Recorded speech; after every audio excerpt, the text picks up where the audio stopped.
Hello, good evening everyone. मैं doctor Swati Sharma English सूत्रा में आप सभी का स्वागत करती हूँ।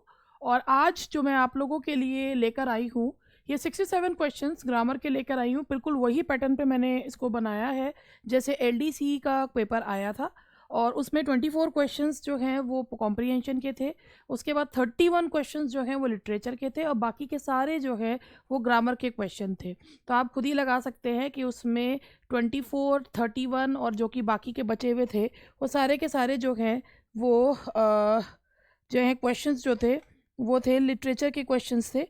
तो इस तरीके से था ये आप लोगों का, दैट इज़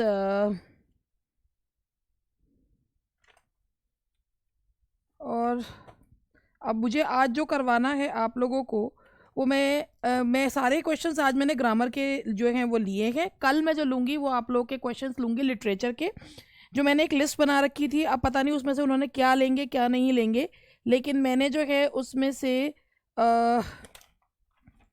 कुछ जो है मैंने आप लोगों के लिए राइटर्स लिए। तो कल मैं राइटर्स के क्वेश्चंस लूँगी लिटरेचर के, आज सिर्फ ग्रामर के क्वेश्चंस जो है मैंने लिए। 67 क्वेश्चंस लिए हैं, जैसा आया था वैसा ही मैंने पेपर जो में जिस तरीके का आया था बिल्कुल वैसा ही मैंने लेने की कोशिश करी है। तो चलिए अब मैं आप लोगों को बताती हूँ कि क्या है। ऐसा था 65, 31 एंड 24, ये इस तरीके से ये रहा था।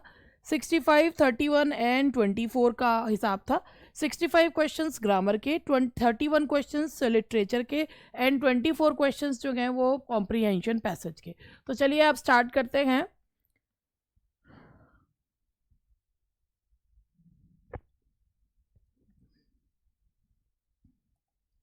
तो देखिए आपके सामने स्क्रीन पे पहला क्वेश्चन दिख रहा है, choose the word most nearly opposite in meaning.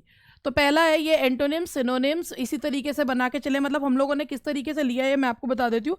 5 antonyms के क्वेश्चंस थे जो उन इसमें एलडीसी में आया था। 5 एंटोनिम्स, 5 सिनोनिम्स, 5 वॉइस के क्वेश्चन, 5 नरेशन के क्वेश्चन, 10 एरर के क्वेश्चन, 10 जम्बल्ड के क्वेश्चन, 10 पार्ट्स ऑफ स्पीच के क्वेश्चन, 5 क्लॉजेस के क्वेश्चन, 5 फिलअप्स, 4 पंचुएशन के थे, 2 क्रिएटिव राइटिंग के थे। इस तरीके से ये आया था पूरा। तो हमने भी इसी तरीके से आप लोगों के लिए ये बनाया है। तो अब मैंने भी ऐसे ही जो है इसको बनाया है। तो चलिए अब क्वेश्चन जो है, पहला क्वेश्चन है, मतलब मैंने इसको क्वेश्चंस छांटे हैं, टाइप तो मेरे हस्बैंड ने करे हैं। कॉर्डियल, कॉर्डियल का मतलब होता है बहुत ही फ्रेंडली। तो इसका ऑपोजिट ढूंढना है। तो इसका ऑपोजिट होगा कॉर्डियल, फ्रेंडली। फ्रेंडली का क्या होता है, जो one who is cold toward somebody. तो इसका जो ऑपोजिट होगा दैट विल बी कोल्ड। ठीक है, तो ये होगा दैट विल बी कोल्ड। अब बाकी आप लोग जो हैं एक काम ये करिएगा कि वो कैब के क्वेश्चंस जो भी आप लोग कर रहे हैं, अब मैं ये तो नहीं कहूँगी कि यही वाले आ जाएंगे, लेकिन फिर भी ऐसी छांटे हैं इसमें से मैंने। और भी है भाई, फ्रेंडली कॉर्डियल का फ्रेंडली बिहेवियर, तो उसमें उसका कोल्ड होगा। इनिविकल, ऑब्स्ट्रक्ट टू हार्म, किसी को नुकसान पहुंचाने वाला। फेमिलियर, जाना पहचाना, तो इसका आंसर होगा that will B cold. Now question number 2, tranquil होता है शांत। तो शांत का उल्टा देखिए, एक्टिव, एसिडुअस, मेहनती, लास्टिंग, एजिटेटेड। बहुत ज़्यादा जो होता है, जो अंदर से बौखलाया हुआ सा होता है, जो परेशान सा होता है, उसे क्या कहते हैं, दैट इज एजिटेटेड। तो इसका आंसर होगा that is agitated. Now question number 3, vigorous. Vigorous मतलब होता है full of energy. Courageous, timorous, languid, delayed. तो फुल ऑफ एनर्जी, बहुत ही फुर्तीला, जोश से भरा हुआ। तो उसका ऑपोजिट क्या होगा, ढीला ढाला, डीली डैली, लैंग्विड, आलसी किस्म का, दैट इज बहुत ही निष्क्रिय सा, दैट इज लैंग्विड।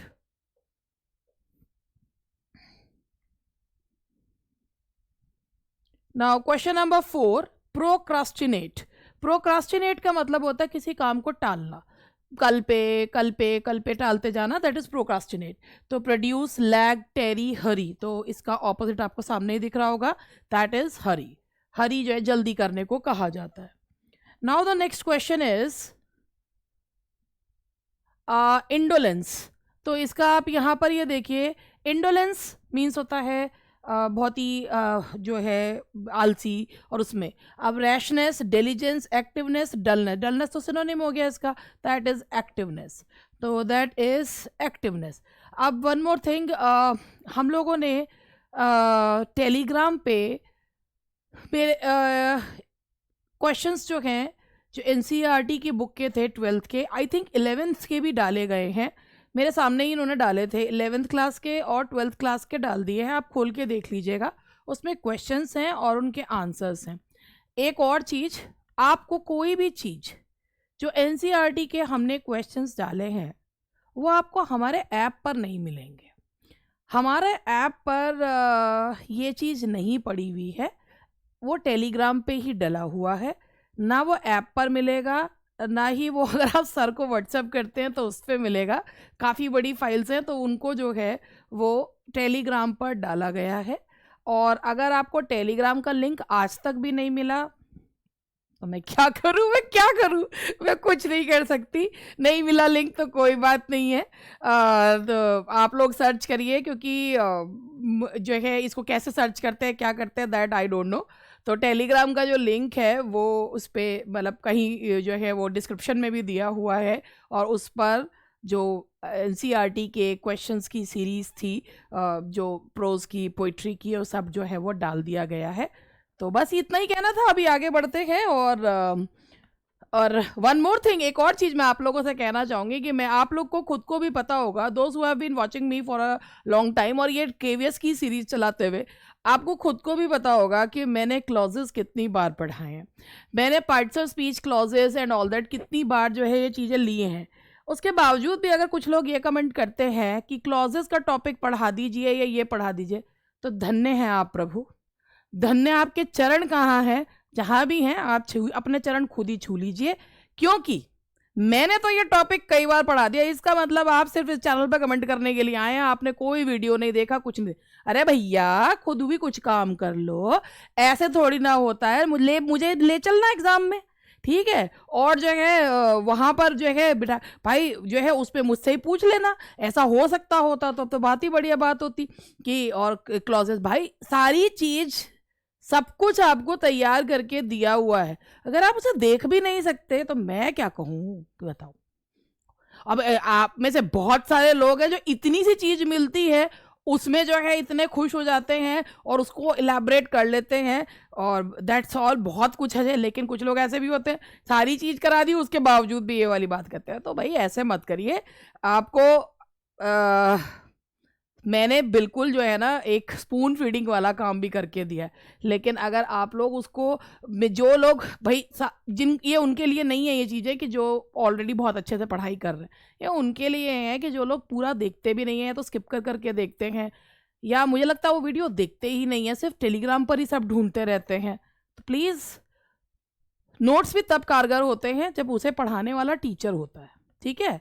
तो इसीलिए आप लोग नोट्स देख रहे हैं, और अगर आपने क्लॉजेस वगैरह जो है आप चाहते हैं कि भाई टेलीग्राम पे हमने कोई क्लॉजेस डाले, मैंने सारे इस पे पढ़ाए हैं कि कैसे फाइंड आउट करते हैं, क्या करते हैं, तो देखिएगा जब जाएंगे गो थ्रू होंगे उससे तभी तो पता चलेगा। चलिए आगे बढ़ते हैं। खैर ये चीज़ें तो चलती रहती हैं, जब आप यूट्यूब पर आते हैं तो आपको बहुत सारी चीज़ें सीखनी पड़ती हैं। मैं तो आज तक अपने लर्निंग फेज़ में ही हूँ। Choose the most nearly opposite, ये ऑपोजिट नहीं था, ये था दैट इज़, ये ऑपोजिट नहीं थे, ये चूज़ द मोस्ट नियरली जो है ये most near meaning, near meanings most nearly opposite नहीं है, मोस्ट जो है ये choose the word that is most similar in meaning. तो सिमिलर वाले ढूंढने हैं, ये ऑपोजिट गलती से लिख गया है। तो सिमिलर मीनिंग्स में आप लोगों को बता रही हूँ। जैसे ये देखिए, पहला है पॉसिटी, पॉसिटी का मतलब होता है कमी, तो इसमें है एडवर्सिटी, परेशानी, स्कार्सिटी और प्योरिटी एंड फ्लैटरी। तो पॉसिटी का मतलब भी कमी होता है, रुक जाना, पॉज से बना पॉसिटी, तो इसका होगा आंसर दैट इज स्कार्सिटी। याद रखिएगा, ये सिमिलर मीनिंग्स ढूंढने हैं। Now the next word is emancipate. Emancipate का मतलब होता है मुक्त करना, रिस्ट्रेन रोकना, ये ऑपोजिट है इसका, रिलीज, रिब्यूक, रिटेन, तो इसका आंसर होगा that will be release. Now mirage, mirage का मतलब होता है धोखा, दृष्टि भ्रम, तो ये होगा आपका दैट इज इल्यूजन, भ्रम को बोला जाता है मिराज। पानी में जैसे रेत में पानी की इमेज बनती है तो उसे कहा जाता है mirage. Now humane, that is जो ह्यूमन फीलिंग से भरा हुआ हो, दैट इज सिंपैथेटिक, तो यहाँ पर ये इसका आंसर आएगा दैट सिंपैथेटिक। एंड लैंग्वेज का मतलब होता है ढीले ढाले, निष्क्रिय, आलसी, तो इसका होगा दैट इज डी, लेजी। अभी आया था तो इसमें यहाँ पर मैंने, अब I can not say that यही शब्द जो हैं वो आ जाएंगे, but these are some of the words जो मैं करवा रही हूँ, कोशिश है मेरी बस। Select the one which best expresses the same sentence in passive और एक्टिव वॉइस। तो अब आपको पहले मैं इसको क्वेश्चन दिखा देती हूँ। The students have dedicated an issue of magazine to him. आप ऑप्शंस देखिए, मैं तो आंसर लगाऊंगी। The students have dedicated an issue of magazine to him. तो यहाँ पर भाई दो ऑब्जेक्ट्स हैं, एक डायरेक्ट ऑब्जेक्ट है यानी कि चीज, इशू ऑफ मैगजीन, और एक इनडायरेक्ट ऑब्जेक्ट है यानी कि ह्यूमन बीइंग। तो अब आप यहाँ पर देखिए, an issue of magazine had been dedicated to him by the, अब यहाँ हैव है तो प्रेजेंट को प्रेजेंट में ही करेंगे तो हैज़ बीन आएगा। जहाँ हैज़ बीन दिख रहा है, आप ज़्यादा के चक्कर में पड़े, हैज़ बीन देखिए, an issue of magazine has been dedicated to him by the students. तो यहाँ पर हैज़ बीन की वजह से ये आंसर जो है इसका बनेगा दैट्स बी। इसका 11th का आंसर है B. Question number 12, the old owl will listen to the squirrel's problem patiently. अब यहाँ पे देखिए विल का विल भी हो जाएगा, तो विल भी ढूंढिए कहाँ पर है, एक ही में है, देखिए ठीक आ रहा है क्या। The squirrel's problem will be listen to, listen to ये पैसिव वॉइस में जब करते हैं listen to patiently by the old owl, तो यहाँ से ये आएगा, क्योंकि listen to will be listened patiently, तो लिसन टू किसके द्वारा, to patiently by the old owl, क्योंकि लिसन ने अपने साथ एक प्रेपोजिशन ले रखा है, और जब प्रेपोजिशन लेते हैं तो छोड़ते नहीं है, डबल प्रेपोजिशंस का यूज किया जाता है। Parents elected him the chairman of PTA as he was the only talented contestant. केवल इतने का ही आपका पैसिव वॉइस बनेगा, जो क्लॉज है इसका सबऑर्डिनेट वाला उसका नहीं बनेगा। तो parents, he was elected the chairman of PTA by the parents. तो आप यहाँ से देखिए इलेक्टेड हिम से वॉज वाला किस में आ रहा है, वॉज वाला एक ही में है, he was elected the chairman of PTA by parents as he was the only talented contestant. Question number 14, the movie will create tension in the Indian society.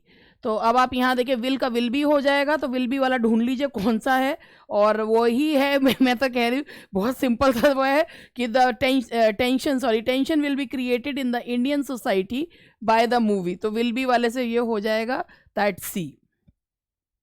Now 15th, late arrival of the Gomti express created confusion among the passenger. तो late arrival of the Gomti express, confusion was created. आप देख लीजिए was जहाँ पर भी आ रहा है वही सही माना जाएगा। Confusion was created among passengers due to the late arrival of the Gomti express. तो यही वाला जो है वो सही माना जाएगा, क्योंकि वॉज वाला इसी में ही है। पास्ट एंड डेफिनेट टेंस का वॉज वर्ब प्लस वर्ब की थर्ड फॉर्म बनता है। Select the one which best expresses the same sentence in indirect direct speech.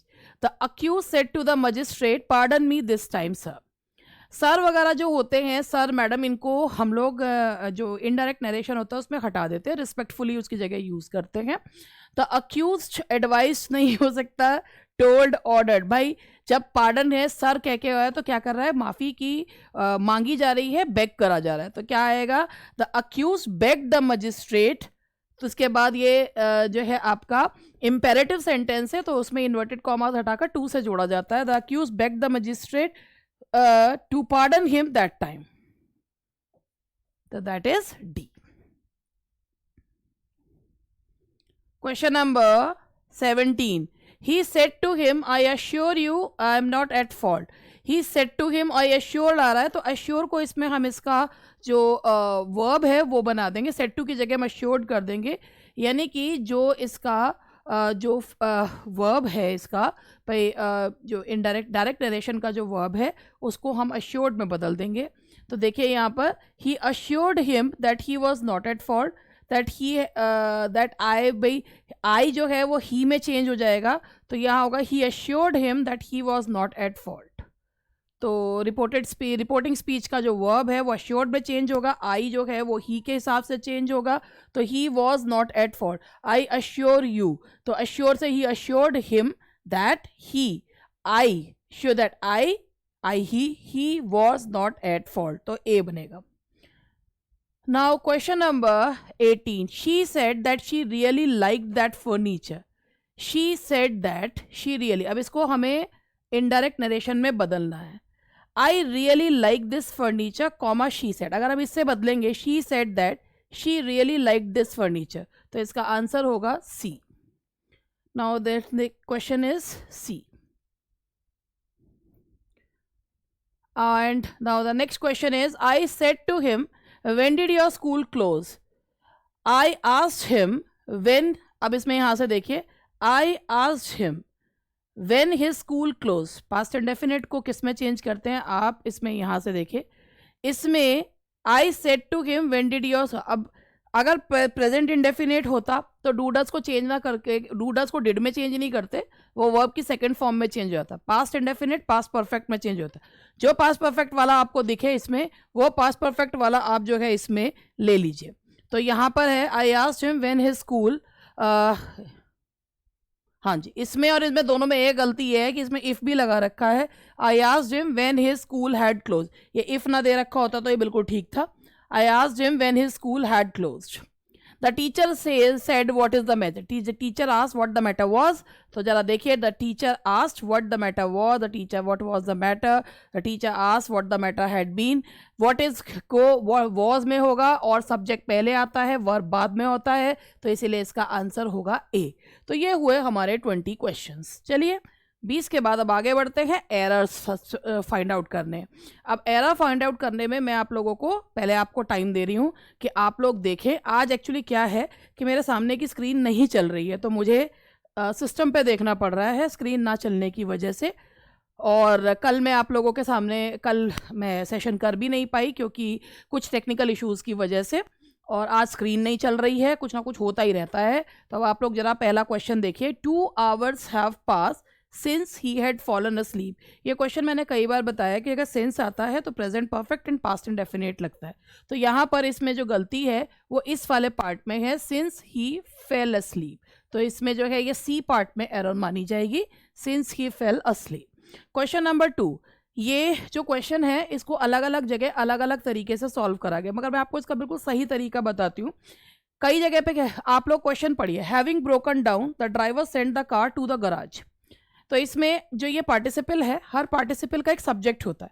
अगर हम यहाँ पर ड्राइवर को सब्जेक्ट मानेंगे तो अगर ये जो है मिसमैच पार्टिसिपल का सब्जेक्ट हुआ, the driver having broken down send the car, कि ड्राइवर खराब हो गया और कार को गराज में भेज दिया. इससे पता चल रहा है कि सब्जेक्ट जो है वो मिसमैच है.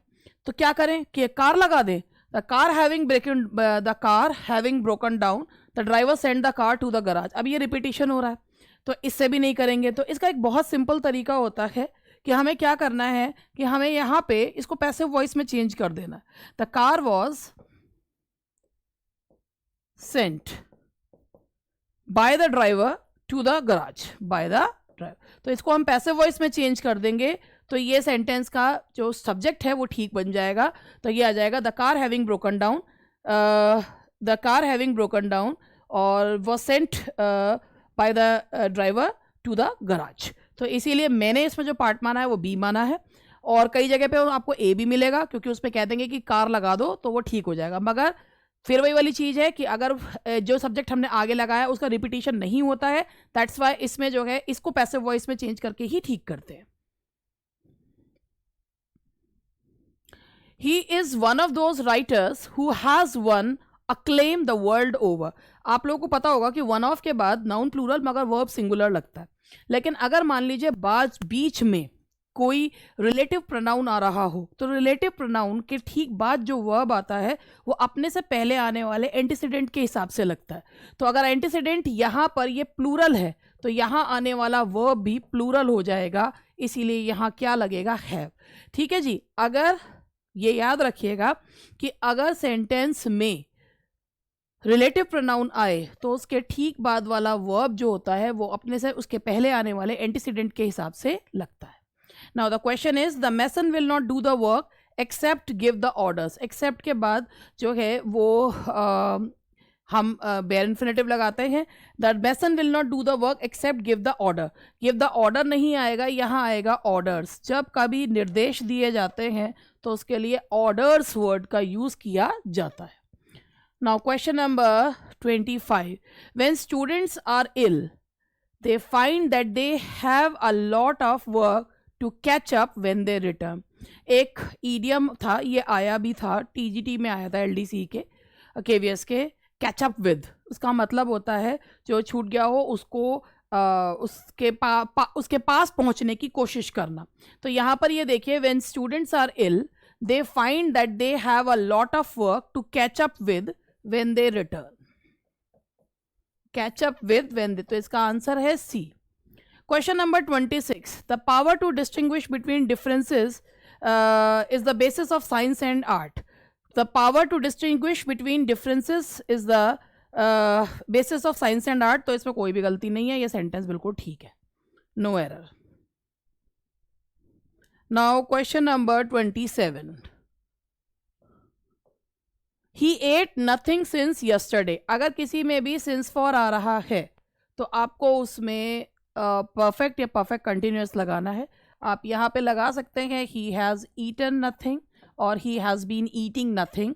तो यहाँ पर आप इसमें A part में error होगी. After making me wait for 2 agonizing hours, the great man called me in and asked me, what do I want? आप इस सेंटेंस को ध्यान से पढ़िए कि मुझे 2 घंटे इंतज़ार करवाने के बाद ग्रेट मैन ने मुझे बुलाया और पूछा कि मुझे क्या चाहिए. ये यहाँ से ये पार्ट इनडायरेक्ट नरेशन हो गया. तो जब इनडायरेक्ट नरेशन होता है तो उसमें कभी भी हेल्पिंग वर्ब प्लस सब्जेक्ट नहीं आता और डू डज डिड नहीं यूज़ होते, वो पास्ट इंडेफिनिट में चेंज हो जाता है और सब्जेक्ट प्लस वर्ब होता है. तो ये डू हटेगा, वांट की जगह व्हाट आई वांटेड जो है वो यहाँ पर हो जाएगा. Now next question is, I went to the temple with my parents, my aunts and cousins. आप इस सेंटेंस को ध्यान से देखिए और देखिए कि इसमें क्या एरर है. I went to the temple with my parents, my aunts and my cousins. तो इस सेंटेंस में ये आप ध्यान से देखिए, बीच में मुझे भी देखना पड़ रहा है कि अभी रिकॉर्डिंग क्या जो है चल रही है, क्या है. ठीक है जी, हाँ जी. I went to the temple. जब किसी प्लेस पर हम जाते हैं वहाँ जाने का पर्पस भी वही होता है जिस चीज़ के लिए वो प्लेस बना है, तो वो अपने आगे डेफिनेट आर्टिकल द नहीं लेता.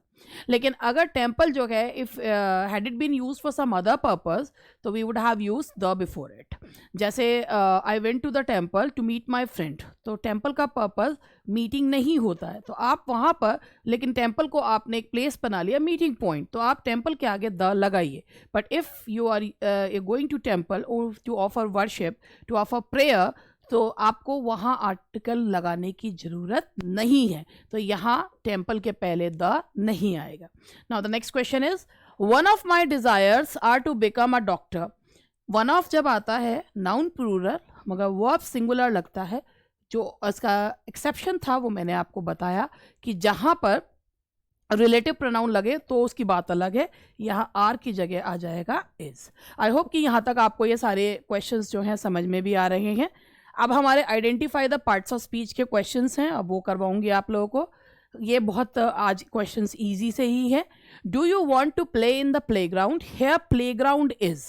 तो आप यहाँ देखिए, वर्ब है, एडजेक्टिव है, नाउन है, एडवर्ब है. बहुत सिंपल है, दैट्स नाउन क्योंकि it's a name of a place. Question number 32. Annapurna skipped the ads in the YouTube video.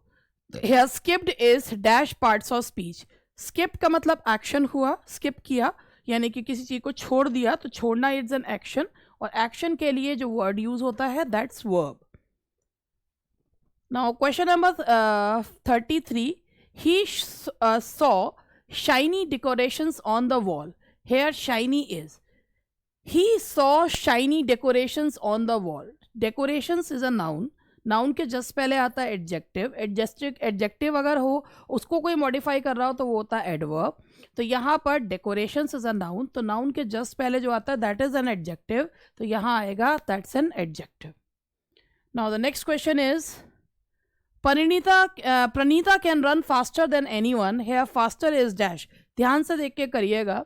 Pranita can run how faster, तो रन के को जो है ये चीज़ मॉडिफाई कर रही है, तो दैट्स एन एडवर्ब. और जैसे एडजेक्टिव की डिग्रीज होती हैं ऐसे ही एडवर्ब की भी होती है. इट्स नॉट एडजेक्टिव कि फास्टर देखा और उसके बाद उसमें जो है उसको एडजेक्टिव मान लिया. वैसे भी fast is an adverb, fast, faster, fastest, और ये फास्टर. लेकिन हाँ, जब आप फास्ट को नाउन के पहले यूज़ करते हैं तो वही चीज़ एडजेक्टिव हो जाती है. जैसे he is my fast friend, तो फास्ट वहाँ पर घनिष्ठ के लिए यूज़ किया गया है. और जब तेज के सेंस में यूज़ करते हैं तो हाउ के वो जवाब देता है, that is why it's an adverb. और ये क्या है, that is an adverb. We purchase ripe bananas to eat. Here ripe is, अगर हम इसकी पार्सिंग करते हैं तो बनानास नाउन है. नाउन के जस्ट पहले ये जो राइप आ रहा है that's an adjective. Purchase is a verb and we is जो है वो pronoun and working as a subject. तो अगर आप एक वर्ड होता है पार्सिंग, पार्सिंग का मतलब होता है शब्द को टुकड़ों में तोड़ना और उसके एक एक पार्ट ऑफ स्पीच और क्या वो एक्शन कर रहा है उसके बारे में बताना. तो ये पार्सिंग है. We purchase ripe bananas why, to eat, खाने के लिए. तो ये जो है नॉन फाइनाइट है, ये नॉन फाइनाइट वर्ब है हमारा, दैट्स इन्फिनेटिव. तो ये पूरी हो गई पार्सिंग. तो मैंने तो पूरा ही बता दिया. तो इसमें राइप क्या है, राइप है आपका that's an adjective. Arpita sings loudly in the function. Arpita sings how, तो हाउ का जो जवाब दे दैट्स एन एडवर्ब. तो यहां हम क्या लगाएंगे, it's an adverb, that is an adverb. He watch the online class in home. तो he wash, hair wash is part of speech. अगर हम यहाँ पे भी देखें तो ये अगर हम इसको पूरा पार्सिंग करते हैं तो ही प्रोनाउन हुआ, सब्जेक्ट है, वॉश वर्ब है, ऑनलाइन क्लास में ये नाउन है, और ये ऑनलाइन जो है ये एडजेक्टिव का काम कर रहा है, और द इसके बारे में बता रहा है, आर्टिकल होने के साथ साथ ये एडवर्ब भी है. वेयर, इन, होम, तो ये जो है ये प्रेपोजिशन है, और ये प्रेपोजिशन के बाद नाउन या प्रोनाउन आता है, मिलकर ये हो जाता है हमारा प्रेपोजिशनल फ्रेज या एडवर्बियल फ्रेज. तो अब पूरा मैं तो पूरा करके बता रही हूँ. ही वॉच, तो वॉच पूछा गया इसमें, that's a verb, that is a verb. They are playing for the entertainment. Here they is dash part of. they यहाँ सब्जेक्ट का काम कर रहा है. सब्जेक्ट के रूप में नाउन, प्रोनाउन या जेरेंड का यूज किया जाता है. तो यहाँ ये नाउन नहीं है, ये दैट्स अ प्रोनाउन. तो ये है दैट इज अ प्रोनाउन. सृजन is reading novel in the library. है सृजन इज डैश. सृजन किसी का नाम है, सिंपल सा क्वेश्चन है, दैट्स अ नाउन. और जैसे मैं पार्सिंग करके देख रही हूँ आप भी इसको करके देखिएगा. Did you finish your homework. है homework is, that is a noun. और डिड वर्ब, यूज जो है वो pronoun, finish verb, did is helping verb, finish is main verb, homework is noun, noun के जस्ट पहले एडजेक्टिव. तो homework is a noun. चलो हो ही गया. अब ये जम्बल्ड सेंटेंसेस हैं, इनको आपको जो करना है, ये जम्बल्ड भी लिए हैं आज हमने. तो आई एनक्लोज, अब इसमें आप यहाँ देखिए कि पी के अलावा 3 क्यू दे रखे हैं. तो आप क्यू में से एक देखिए कि अब क्यू वाला ही देखिए, आई एनक्लोज अ पोस्टल ऑर्डर. तो यहाँ से पोस्टल ऑर्डर से एक क्यू ले लेते हैं. क्यू के बाद जो भी आ रहा होगा वही या तो क्यू पी होगा या क्यू एस होगा. तो पी देख लेते हैं. I enclose a postal order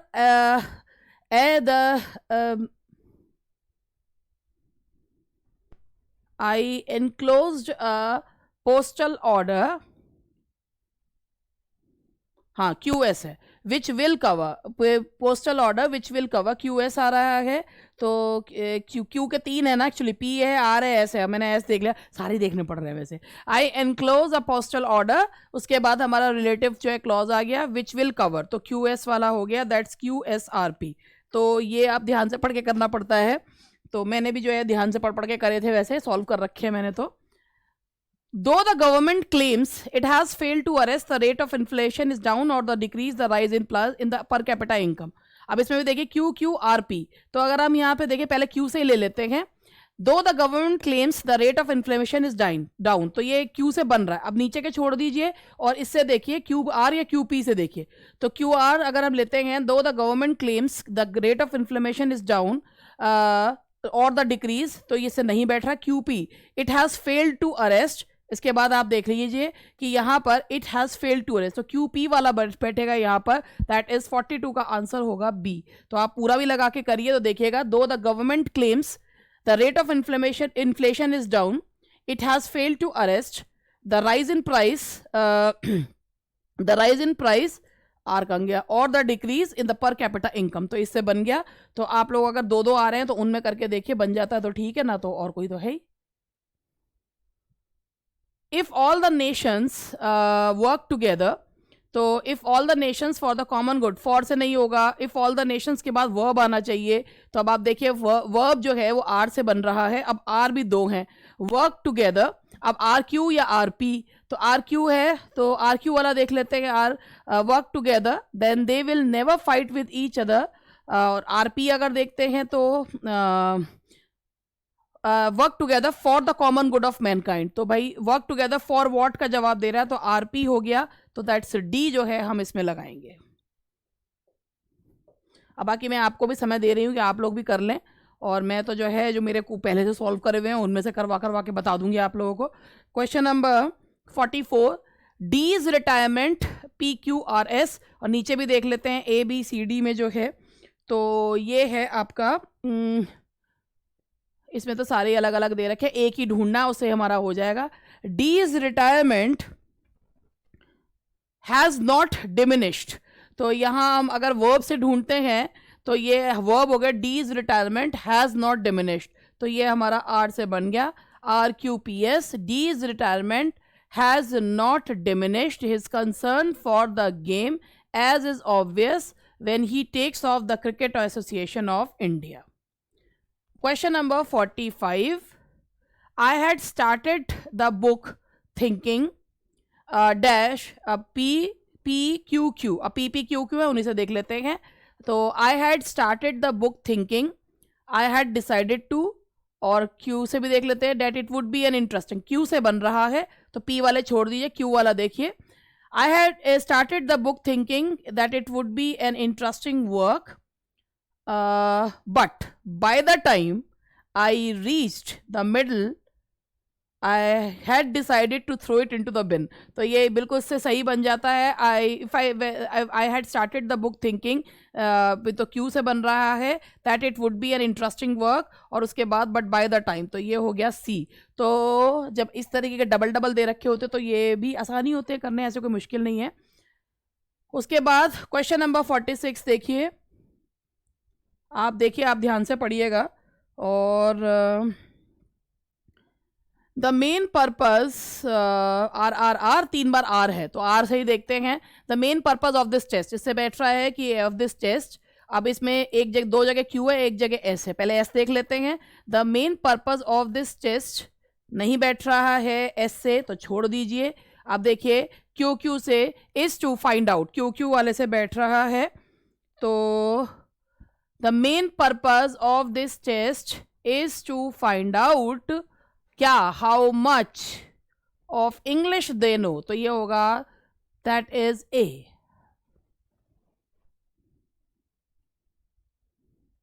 47, some achievement, अब ये देखिए some achievement, अब यहां से ये देखिए 3 बार आर है, आर ही लेते हैं पहले। some achievement of science,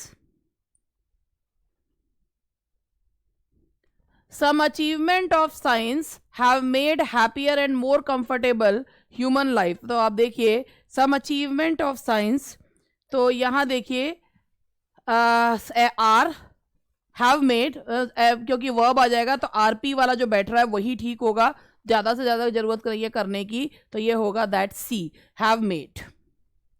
question number 48, almost every country in the world, अब इसके बाद वर्ब से हम लगाना है तो हमें एस देखना है, दो ही एस है तो दो में से हमने एक ढूंढ लिया एस, दैट इज पीछे नीचे के छोड़ दो आर और क्यू।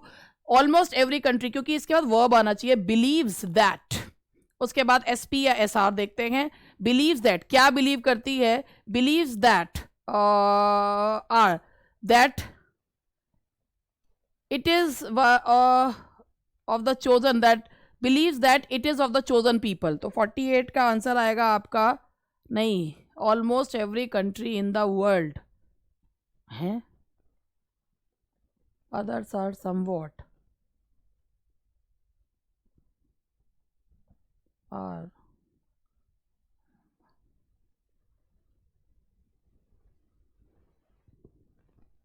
एक मिनट मैं जरा इसको पढ़ लूँ. Almost every country in the world believes that, 48 का सी दे रखा है. Almost every country in the world and that the others are somewhat believe this is somewhat, it has some special dispensation from providence, that it is of the chosen people. क्या है ये?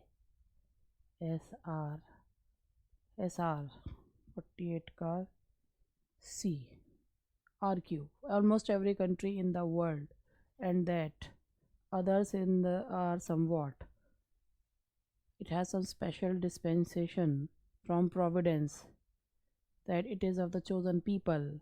RQP believes that.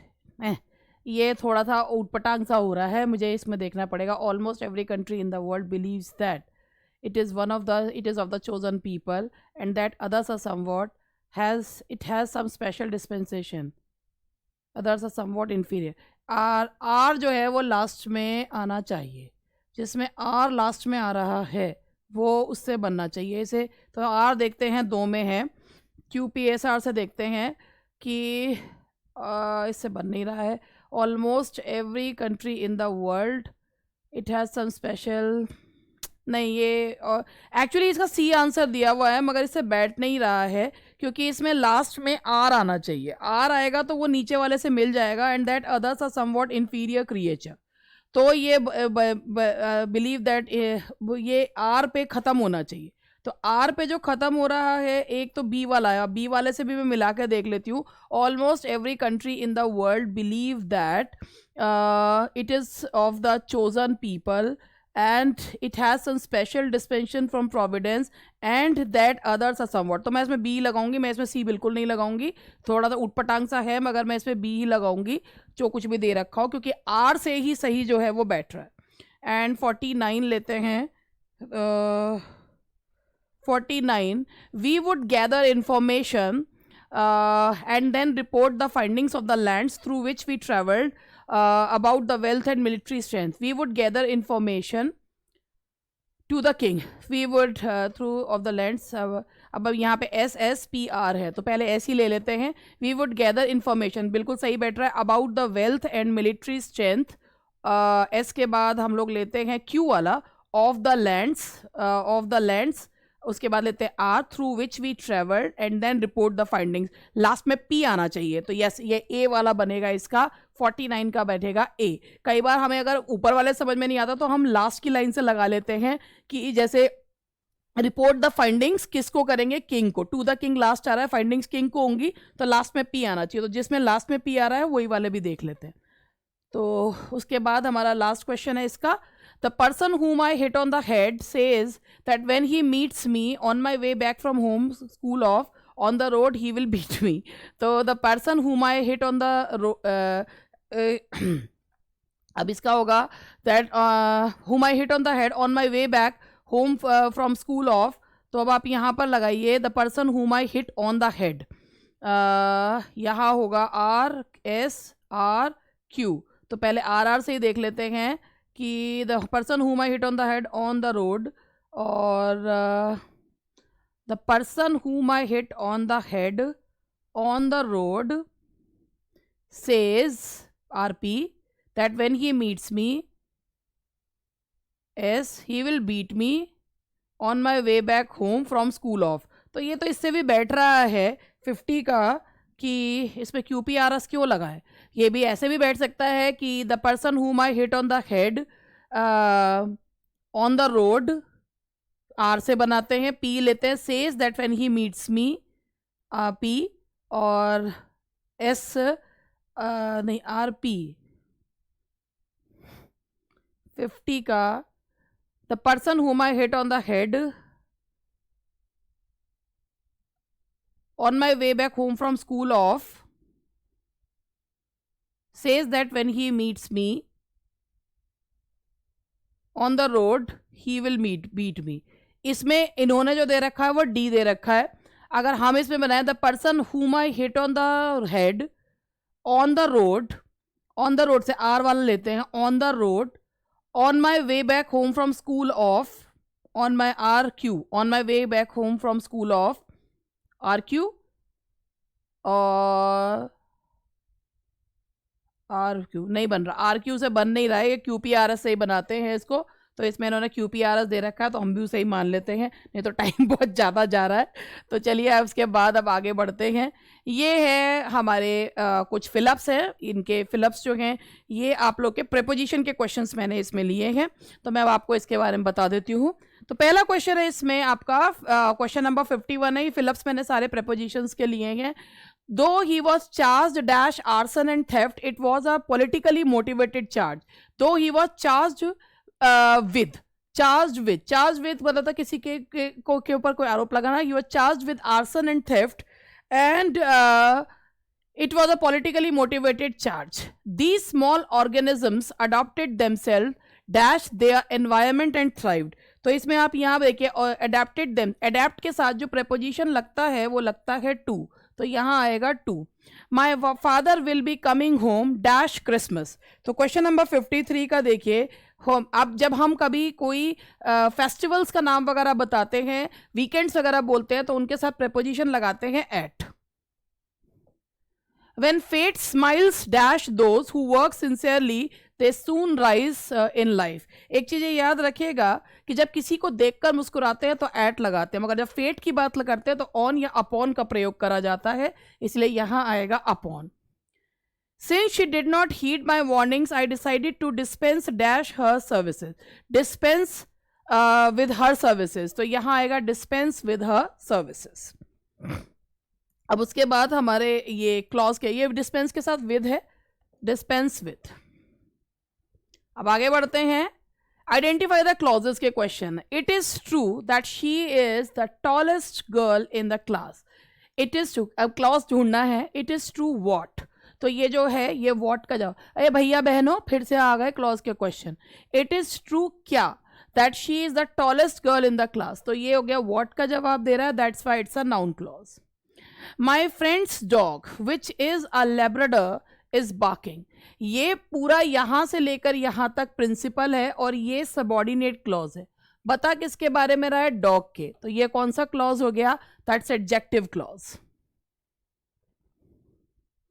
A clause is a group of words that is used as a single part of speech. It does not contain both subject and a verb. A group of words that contains both a subject and a verb. It can stand alone or with another clause. A verb that takes the place of a noun. A word that is the action or state of being in the sentence. A group of words that contains both a subject and a verb. It can stand alone or with another clause. तो clause जो होता है, जितने verb होते हैं उतने clauses होते हैं।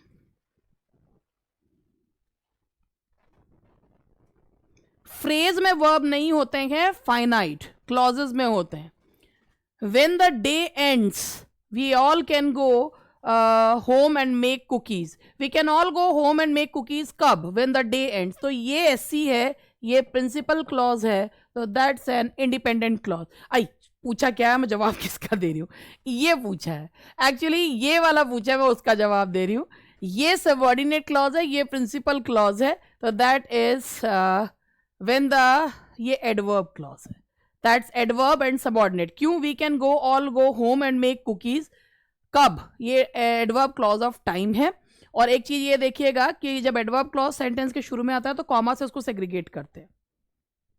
अब ये देखिए, व्हेन द डे एंड्स, मैंने नीचे वाला क्वेश्चन पढ़ के ऊपर वाले को कर रही थी। When the day ends we can all go home and make cookies. When the day ends, तो ये हमारा सबऑर्डिनेट क्लॉज था, ये इंडिपेंडेंट क्लॉज है, दैट्स एन अंडरलाइन पार्ट जो है इंडिपेंडेंट क्लॉज है। What punctuation should end the following sentence. The teacher asked if we were ready for the test. ये जब डायरेक्ट नरेशन को इनडायरेक्ट में लिखते हैं, ये जब इनडायरेक्ट डायरेक्ट में होता तो क्वेश्चन मार्क लगा होता, लेकिन जैसे ये इनडायरेक्ट में आता है तो फुल स्टॉप लगता है। फुल स्टॉप को क्या कहते हैं, पीरियड, तो that is period. What punctuation should end the following sentence? Did you take any notes in class? Question mark. तो यहाँ क्या लगेगा? Question mark का यूज किया जाएगा. What punctuation should end the following sentence? Your choices for breakfast are scrambled eggs, pancakes और cereal. ठीक है, तो यहाँ पर फुल स्टॉप लगेगा, तो दैट्स पीरियड. अब ये यहाँ पे हो गया आपके 63 क्वेश्चंस हो गए. अब मैंने यहाँ पर कुछ जो 4 क्वेश्चंस लिए हैं वो इनफॉर्मल लेटर के जो हैं वो क्वेश्चंस लिए हैं. लेटर के क्वेश्चन है 64 से 67 तक लेटर के क्वेश्चंस लिए हैं. बिल्कुल ऐसा ही बनाने का प्रयास करा है जैसा LDCE का कोई आया था, उसी तरीके का हमने ग्रामर का पेपर ये बनाया है. In order to have the desired effect on the recipient, what should a formal letter be? अच्छा, फॉर्मल लेटर के क्वेश्चंस हैं ये. तो in the proper format, to the point and relevant, grammatically correct. कि अगर आपको डिजायर्ड इफेक्ट चाहिए recipient पे तो फॉर्मल लेटर कैसा होना चाहिए? प्रॉपर फॉर्मेट में लिखा होना चाहिए, बिल्कुल जैरगॉन्स और फालतू की चीज़ें नहीं होनी चाहिए, ग्रामेटिकली करेक्ट होना चाहिए. नहीं तो उसका अगर ग्रामेटिकली इनकरेक्ट होगा तो बहुत खराब प्रभाव पड़ता है. तो all of the above, that is all of the above. Now the next question is, how would you address the recipient of an informal letter? एक इनफॉर्मल लेटर में आप डियर या माई डियर, डियर तो आप formal में use करते हैं, my dear से आप इनफॉर्मल में करते हैं, तो यहाँ आएगा माई डियर. माई डियर में आप इनफॉर्मल में करते हैं. डियर का आप कहीं से कहीं तक भी ये मत सोचिएगा, डियर भी हम इनफॉर्मल में यूज करते हैं. डियर हमेशा फॉर्मल में यूज होता है और माई डियर इनफॉर्मल में. If you didn't know the recipient's name, how would you address the person? Dear Mr. Mrs. Dear Sir और Dear Madam, My Dear, Hello. तो यहाँ पर आप जो है कैसे जो है उसे यूज करेंगे? तो that is B Dear Sir और Dear Ma'am. Now the last question of today is, dash contains the name, letter, address, contact detail in job application letter. Heading, body of the letter, salutation, none of these. तो that is 67 जो है आपका. Dash contains the name, letter, address, contact detail in job application letter.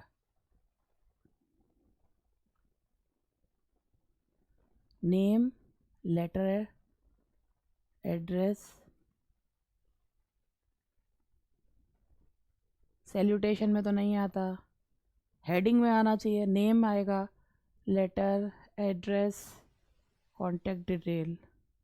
Body of the letter में तो ये सब नहीं आता है. इससे मुझे लग रहा है कोई सा एक पॉइंट जो है वो मिसिंग है. हेडिंग में आना चाहिए वैसे ये चीज़. इस क्वेश्चन को मैं छोड़ रही हूँ, तो ये वाला ये रहने दीजिए. वैसे तो ये हेडिंग में आना चाहिए और बाकी चीज़ में तो नहीं. बाकी अब यहाँ तक का आज 66 क्वेश्चंस हुए, 67 नहीं हुआ क्योंकि क्वेश्चन में थोड़ी सी गड़बड़ है. ठीक है, तो ये हुए हमारे 66 क्वेश्चंस. जैसे क्वेश्चंस उसमें LDC में आए थे उसी तरीके के क्वेश्चंस मैंने कराने की कोशिश जो है वो करी है. आज काफ़ी लंबा जो है वो टॉपिक, आज काफ़ी लंबा हो गया वीडियो. 47 मिनट्स का वीडियो जो है वो हो गया, 48 का हो गया.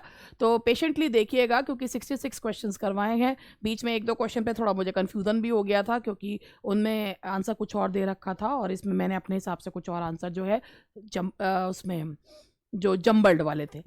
खैर, आपकी सफलता हमारा प्रयास, कोशिश जारी है और पेपर से पहले तक मैं आप लोगों के साथ हूँ. एक चीज़ मैं आप लोगों को कह रही हूँ, जो क्वेश्चंस हम लोगों ने उस पर डाले हैं क्या कहते हैं टेलीग्राम पर, सारे NCERT के क्वेश्चंस हैं. माइंड में जो है मेरे शब्दों पे ध्यान दीजिएगा, NCERT के क्वेश्चंस हैं. जैसे आप KVS TGT में सारे क्वेश्चंस NCERT के थे, किसी ने अलग से वो बनाए नहीं थे, सारे NCERT के थे. इसी तरीके से वो भी मैंने नहीं बनाए हैं, NCERT के हैं. तो उन क्वेश्चंस को भी देख लीजिएगा. बाकी तो भैया कुछ नहीं पता, ये राइटर्स में से कहाँ से पूछेंगे. ग्रामर पे पकड़ बहुत अच्छी रखिएगा क्योंकि ग्रामर इक्वली इम्पॉर्टेंट है. अब लिटरेचर के क्वेश्चंस कल लूँगी, जितने इन्होंने कल पूछे थे उनके राइटर्स के 2-2, 3-3 क्वेश्चंस कल मैं लेके आपके साथ आपसे मिलूंगी. तो दैट्स ऑल फॉर टुडे. आज मेरी स्क्रीन ना चल पाने की वजह से मुझे नहीं दिख रहा मैं सामने कैसी दिख रही हूँ. और भाई अब मिलते हैं कल.